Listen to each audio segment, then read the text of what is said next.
솔로몬이 잘 된 이유라는 제목으로 말씀을 나누겠습니다. 솔로몬의 가장 큰 업적 중에 하나는 뭐니 해도 성전을 지은 것입니다. 그의 아버지 다윗은 그렇게 짓고 싶어 해서도 하나님이 안 된다, 그래서 못 지었는데 솔로몬은 지었어요. 성전만 지은 게 아니라 자신이 사는 왕궁도 지었어요. 하나님의 집을 짓는데 7년, 왕궁을 짓는데 13년. 자, 오늘 본문 1절을 한번 읽어봅니다. 시작. 솔로몬이 여호와의 전과 자기의 궁궐을 20년 동안에 건축하기를 마치고. 몇 년 동안? 20년이요. 우리 조정희 집사님 20년 전에 어떻게 지내셨을까? 20년이요. 10년이면 모도변해요. 강산이요. 20년. 성전 짓고 왕궁 짓고 20년 동안 얼마나 많은 일들이 있으려면 있을 수 있잖아요. 복잡했던 일, 아팠던 일, 누가 다치게라도 했던 일, 날씨가 어떻게 해가지고 뭐 힘들었던 일, 자재가 부족해가지고 빵꾸 났던 일, 또 뭐 예산이 모자라서 어떻게 됐던 일, 뭐 사람을 잘못 써가지고 어떤 또 힘든 일, 얼마나 복잡한 일들이 20년 어간에 많았겠는가. 그런데 성경에는 그런 내용이 전혀 나오지 않습니다. 오늘 본문이 끝나는 16절 말씀을 또 보죠. 시작. 솔로몬이 여호와의 전에 기초를 쌓던 날부터 준공하기까지 모든 것을 완비하였으므로 여호와의 전 공사가 결점 없이 끝나니라. 인상적인 단어가 뭐예요? 결점이 없어요. 결점이 없이. 원어로 퍼펙트했다. 퍼펙트. 완벽했다. 저도 이제 언젠가는 목회를 그만둘 건데 제 목회 말미에 결점 없이 끝나니라 자신 없어요. 저는 이미 수많은 결점이 있기 때문에 이런 평가는 인간적인 힘으로는 불가능한 것 같아요. 결점 없이 끝났다. 이재명 대통령이 앞으로 4년 6개월 뒤에 결점 없이 끝났다. 이런 평가는 인간적인 힘으로는 불가능할 겁니다. 그런데 20년의 시간이 지났는데 결점 없이 끝났다. 어떻게 이렇게 잘 됐을까? 솔로몬은. 왜 이렇게 하나님은 솔로몬은 되게 하실까? 성전을 지을 때도 그랬고 왕궁을 지을 때도 그랬고 이제 본문에 보니까 또 전쟁을 할 때도 그렇고 하나님이 계속 잘 되게 해주신단 말이죠.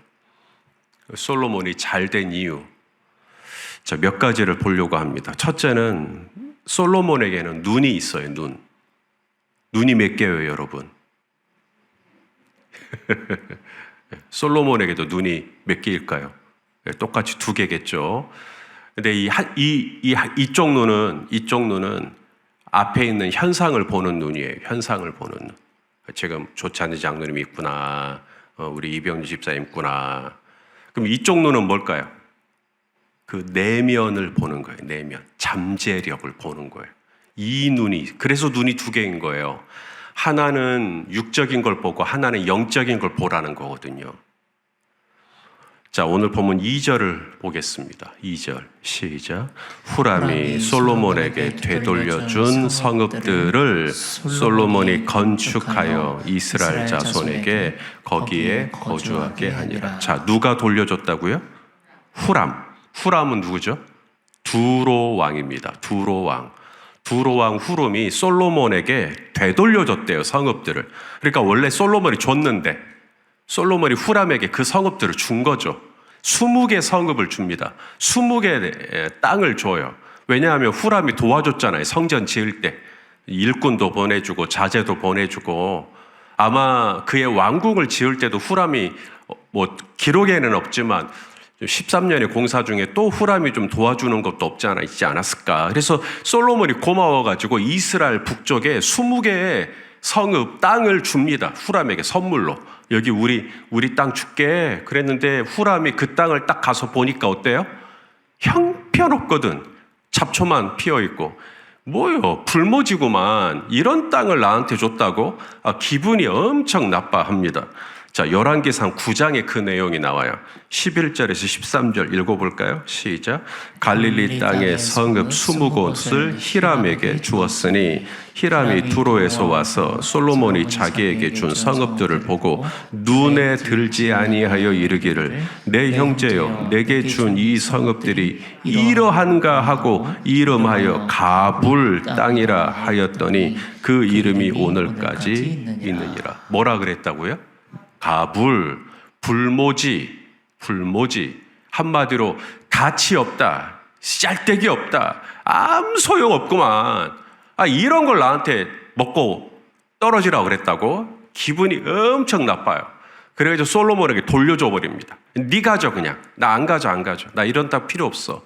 라고 했던 땅을 오늘 솔로몬이 받아가지고 그 땅을 솔로몬이 뭐 하죠? 그 성읍을 재건축해버립니다.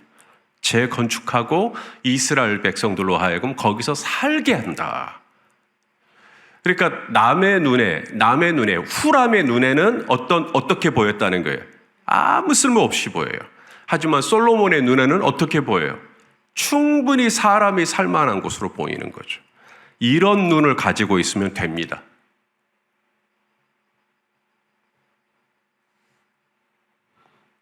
후람의 눈에는 쓰레기예요. 하지만 솔로몬의 눈으로 보면 쓰레기가 아니라 이거 재활용하면 이렇게 될 것 같은 거예요.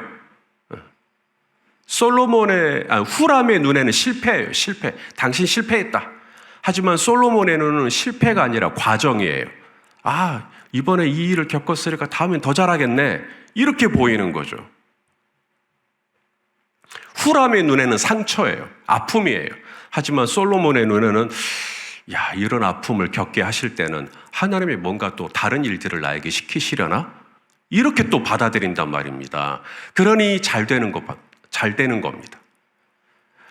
현상만 보지 말고 현상 이면에 있는 하나님이 장차 나를 통해서 하시고자 하는 일까지 기대하게 되는 이 믿음의 눈을 갖는 저와 여러분 될 수 있기를 소망합니다.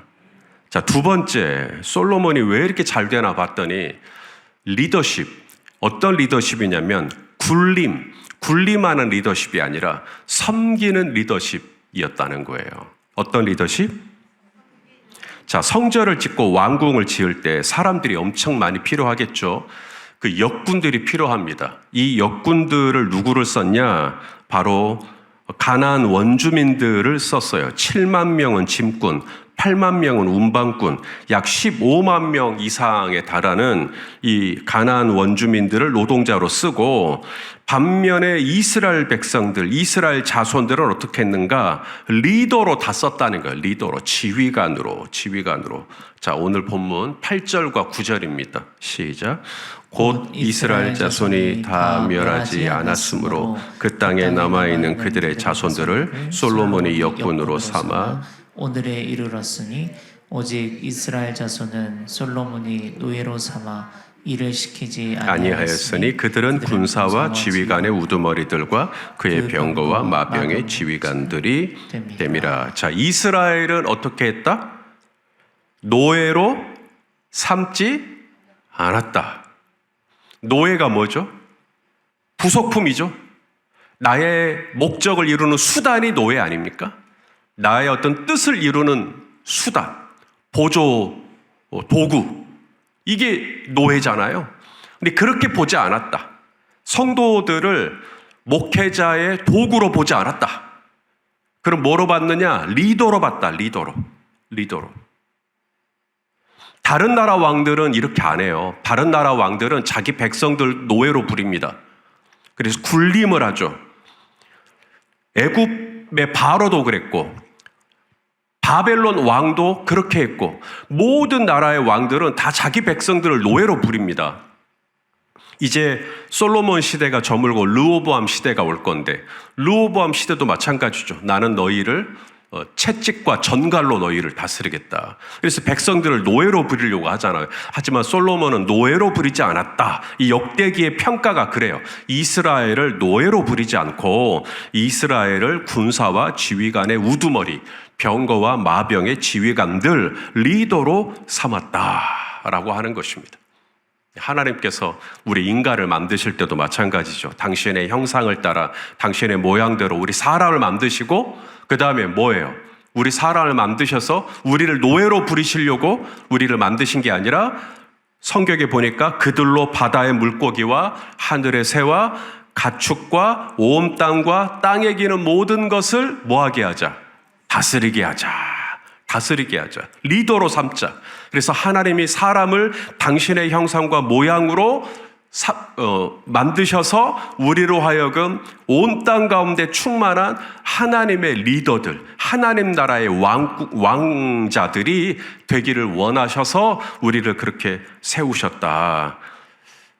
우리를 노예로 부리시는 것은 하나님의 계획이 없어요. 우리가 노예가 되는 것. 그런데 아담과 하와가 노예가 돼버려요. 죄를 짓고 난 다음에 마귀의 노예가 돼버립니다. 죄의 노예가 돼버려요. 그래서 예수님이 오신 거예요. 예수님이 오셔서 그 노예가 돼버린 우리의 값을 다 지불해 주신 거예요. 십자가에서. 우리 하금옥 권사님을 자유케 해주시기 위해서, 우리 김주미 권사님을 자유케 해주시기 위해서 예수님이 오셨어요. 그리고 우리가 죄의 노예로 살아가니까 그 모든 값을 당신이 십자가에서 온 몸으로 지불하시고 이제 우리는 다시 자유인이 된 거예요. 이제는 다시 하나님의 자녀가 된 거예요. 이제 또 다시 다스리는 자로, 충만한 자로 그렇게 살아가라고, 노예로 살지 말고. 솔로몬이 그의 백성들을 그렇게 세웠다. 그렇게 세워주었다. 성도들을 세워주었다. 섬김의 리더십. 그러니까 잘 됐죠. 세 번째 보고 싶은 것은 솔로몬은 선을 지킬 줄 알았다. 뭘 지킬 줄 알았다? 선. 사람이 선을 지킬 줄 알아야 돼요? 어째야 돼요? 애굽의 바로 왕의 딸과 결혼을 했네요, 솔로몬이. 그래서 아내를 위해서, 바로의 딸, 아내를 위해서 별도의 궁궐을 만드는데 이 별궁의 위치를 다윗성에 두지 않고 예루살렘 성 바깥에 빼버렸어요. 아내를 위한 성읍을 아예 바깥으로 빼버렸어요. 이유가 뭐냐면 다윗성에 살게 되면 다윗성에는 하나님의 법궤가 있잖아요. 하나님의 법궤에 이방 여인이 접근할 수 없다. 이게 선이잖아요, 선. 하나님의 법궤에 내 아내가 지금 바로의 딸이잖아. 이방 여인이잖아. 내 아내지만, 내가 사랑하는 아내지만 내 아내가 하나님의 법궤가 있는 다윗성에 살면 안 되지. 그래서 자신의 아내를 위한 궁을 아예 예루살렘 성 밖에다가 따로 빼가지고 거기다가 둬버려요. 그래서 선을 지킨다라는 것입니다. 그게 오늘 본문에 나옵니다. 11절. 읽어보죠. 시작. 솔로몬이 바로의 딸을 데리고 다윗성에서부터 그를 위하여 건축한 왕궁에 이르러 이르되 내 아내가 이스라엘 왕 다윗의 왕궁에 살지 못하리니 이는 여호와의 궤가 이른 곳은 다 거룩함이니라 하였더라. 네. 이게 바로 선이에요. 선을 지켜야 돼요. 선을 넘으면 안 돼요. 그 선이라는 게 뭐냐면 하나님의 법궤가 있는데 아무리 내가 사랑하는 아내라도 내 아내는 그래도 이방 여인이기 때문에 가까이 하면 안 된다. 그러면 하나님의 법궤가 더러워진다. 그러니 하나님의 법궤의 거룩함을 지키기 위해서라도 내 아내는 별도의 공간에 있게 하자. 이게 솔로몬이었다. 어떤 분은 그래요. 선이란 넘으라고 있는 것이다. 물론 넘어도 되는 선은 있을 수 있겠죠. 넘으라고 있는 선은 있을 수 있겠으나 하나님의 법궤에 손을 대면 안 되죠. 하나님의 법궤를 부정하게 하면 안 되죠. 선은 지키라고 있는 것이에요. 하나님이. 그런데 솔로몬이 그걸 딱 지킨 겁니다. 아무리 이 사람은 내 아내라고 하지만 여기는 안 돼. 당신이 미안하지만 여기는 안 돼. 라고 선을 쫙 그어줬다라는 거예요. 그래서 하나님이 솔로몬을 볼 때 마음에 들었던 거예요. 내가 솔로몬 되게 해줘야지. 왜냐하면 선을 지키니까. 마지막으로 보고 싶은 건 솔로몬의 예배예요. 어제도 솔로몬이 얼마나 성령 충만한 예배자였는지. 사실 역대기에 나오는 솔로몬의 모습은 거의 완벽에 가깝습니다. 솔로몬의 진면목을 보려면 열왕기상을 봐야 돼요. 열왕기상에 보면 솔로몬의 심란했던 여성 편력증이라든지 우상 숭배라든지 이게 다 나오거든요. 그런데 역대기는 그 싹 다 빼버립니다. 그리고 솔로몬의 좋은 점만 그냥 왕창 기록을 해요. 이유는 역대기가 기록된 시기와 열왕기가 기록된 시기가 완전히 다릅니다. 열왕기가 기록된 때는 이스라엘이 아직 망하기 전이에요. 하지만 이제 역대기가 기록된 건 이스라엘이 망하고 70년의 포로 생활까지 마치고 돌아와가지고 이제 다시 나라를 재건하는 과정에서 솔로몬의 영광, 솔로몬의 좋았던 이런 것만 이제 이야기를 해서 민족적인 정체성을 세우고자 하는 동기가 있었기 때문에 그래서 솔로몬에 대해서 좋은 점만 쭉 이야기하는 건데, 아무쪼록 제가 마지막으로 보고 싶은 것은 솔로몬이 얼마나 예배 진심인 사람이었는지. 우리 14절 말씀 한 절만 같이 읽을까요? 시작.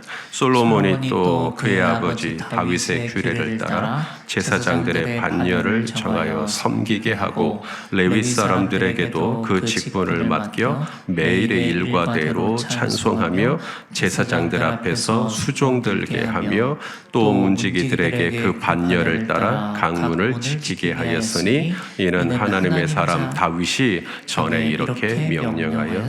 여기 두 개의 단어에 밑줄을 그을 수 있으면 밑줄을 그으셔요. 첫째가 뭐냐면 다윗의 규례를 따라. 사도 바울이 규례를 따라 회당에 들어가잖아요. 규례를 따라 다윗의 규례를 따라 예배를 했다. 다윗의 규례를 따라 예배를 했다. 또 매일의 일과대로, 이 부분도 매일의 일과대로. 그러니까 하나님을 찬양하고 하나님께 번제를 드리고 하는 게 어쩌다가 한번 드리는 게 어떤 이벤트성, 어쩌다가 한번 드리는 거. 교회 오는 게 이벤트인 분들이 있잖아요. 절기 때만 오는. 왜냐하면 절기 때 오면 좋은 거 먹으니까. 그런 이벤트성으로 오는 게 아니라 매일의 일과대로 하나님께 기도하는 게 매일의 일과였고 하나님의 말씀 보는 게 매일의 일과였고 이렇게 예배를 드렸다.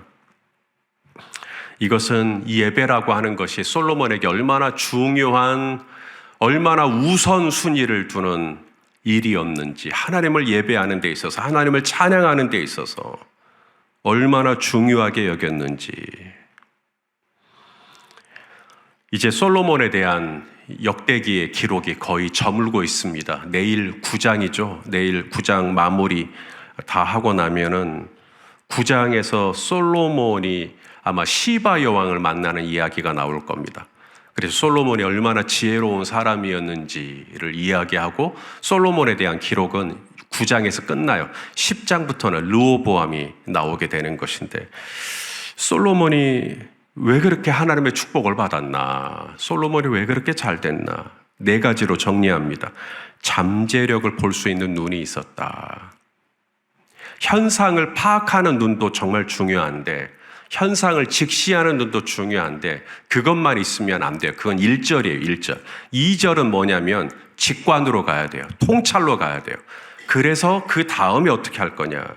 그 다음 3번째, 사람을 도구로 삼는 게 아니라 내가 섬겨야 할 대상으로, 내가 섬겨야, 이분은 지휘관이야, 이렇게 섬겨야 할 대상으로.